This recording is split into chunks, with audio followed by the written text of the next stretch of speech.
Georgia Attorney General indicts 61 Antifa activists on RICO charges.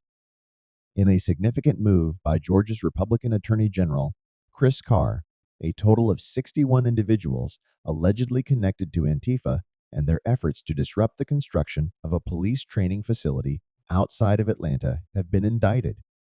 These activists, many of whom are not Georgia residents, are now facing charges under the Racketeer-Influenced and Corrupt Organizations Act, RICO, federal law designed to combat organized criminal activities. Among these 61 defendants, some are also confronting additional charges related to domestic terrorism, attempted arson, and money laundering.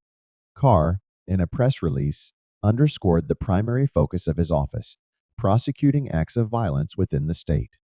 He stated, as this indictment shows, looking the other way when violence occurs is not an option in Georgia. If you come to our state and shoot a police officer, throw Molotov cocktails at law enforcement, set fire to police vehicles, damage construction equipment, vandalize private homes and businesses, and terrorize their occupants, you can and will be held accountable.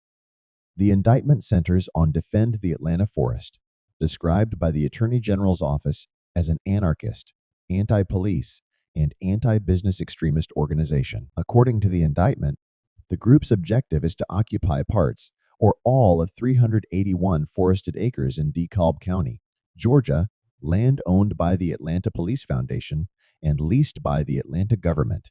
By pursuing this goal, they sought to obstruct the construction of the Atlanta Public Safety Training Center. The formation of the Defend the Atlanta Forest movement dates back to 2020, following the tragic police-related deaths of George Floyd in Minneapolis, Minnesota, and Rayshard Brooks in Atlanta. It's important to note that these incidents occurred months before the announcement of the training center. While Carr's indictment marks a significant step toward accountability, the Cop City Vote Coalition, which aims to force a public vote on the center, voiced objections. They decried the blatantly authoritarian RICO charges following Carr's announcement. The indictment outlines a total of 225 overt acts spanning from July 5, 2020, up to approximately August 2023.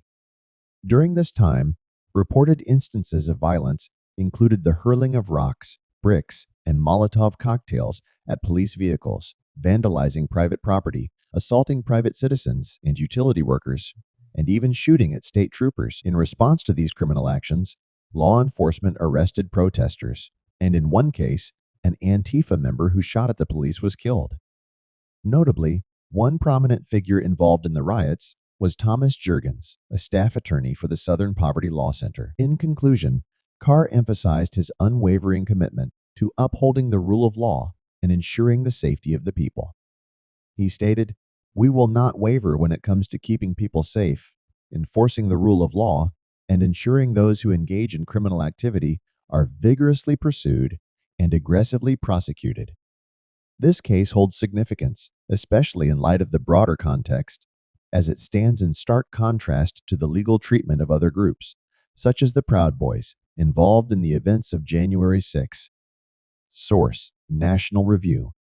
This article is brought to you by Go Right News and edited by Peter Boykin. Visit gorightnews.com for more articles and visit peterboykin.com to learn more about Peter Boykin.